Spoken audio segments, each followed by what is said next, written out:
Hi hello welcome to our channel Sravanthi Bolloju home vlogs. Today special recipe ఉడికించిన చిలకడ దుంపలు. శివరాత్రి పండుగ సందర్భంగా ఫాస్టింగ్ తర్వాత దేవునికి నైవేద్యంగా సమర్పిస్తూ ఉంటారు. వీటిని ఒక్కో ప్రాంతంలో ఒక్కోలా పిలుస్తారు. చిలకడ దుంపలు, దెన్సుగడ్డలు, మోరంగడ్డలు అని పిలుస్తారు.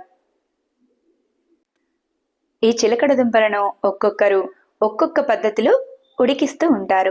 అలా కాకుండా కాస్త ట్రెడిషనల్గా బెల్లం వేసి ఇలా ఒక్కసారి ట్రై చేసి చూడండి.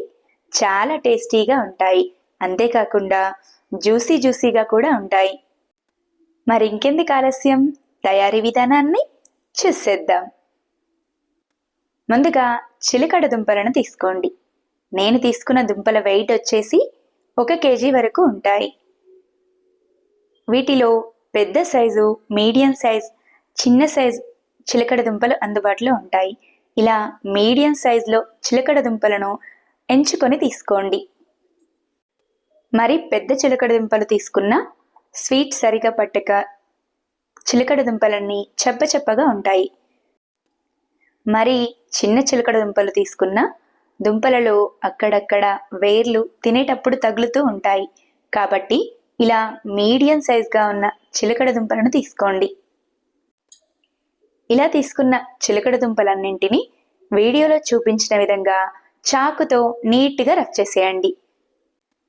ఇలా రఫ్ చేయడం ద్వారా చిలకడ దుంపలపై ఉన్న వేర్లు మొత్తం నీట్గా పోతాయి. ఇదే విధంగా మీరు తీసుకున్న మిగతా చిలకడ దుంపలన్నింటినీ నీట్గా రఫ్ చేసి మరొక బౌల్లోకి వేసుకొని పెట్టండి. ఇలా వేర్లన్నీ నీట్గా తీసేసిన తర్వాత చిలకడ దుంపలను 1 నుంచి 2 సార్లు శుభ్రంగా కడిగి ప్లేట్లోకి తీసుకోండి. మీరు తీసుకునే చిలకడ దుంప పొడవును బట్టి 2 ముక్కలుగా కానీ 3 ముక్కలుగా కానీ కట్ చేసుకొని తీసుకోండి. ఇదే పద్ధతిలో మిగిలి ఉన్న చిలకడ దుంపలన్నింటినీ కట్ చేసుకొని బౌల్లోకి వేసుకోండి. బౌల్ని కూడా మీరు చిలకడ దుంపలను ఏ బౌల్లో అయితే ఉడికించుకోవాలనుకుంటున్నారో అదే బౌల్లోనికి కట్ చేసుకొని వేసుకోండి.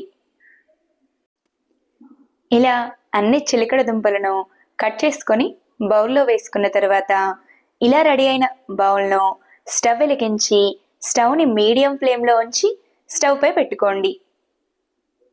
తర్వాత స్వీట్కి సరిపడా 1/2 కప్పు వరకు సన్నగా తురిమిన బెల్లాన్ని తీసుకోండి. ఇలా తీసుకున్న బెల్లాన్ని ఒకేసారి బౌల్లోకి వేసుకోకుండా ఇలా కొద్దిగా బెల్లం తురుమును చేతిలోకి తీసుకుంటూ బౌల్ అంతా స్ప్రెడ్ అయ్యేలా పొడిగా వేసేయండి. బెల్లం వేసుకున్న తర్వాత మరొక 1/2 కప్పు అంటే 2 నుంచి 3 టేబుల్ స్పూన్ల వరకు షుగర్ని కూడా వేయండి. షుగర్ మీకు ఇష్టం లేనట్టయితే స్కిప్ చేసేయచ్చు.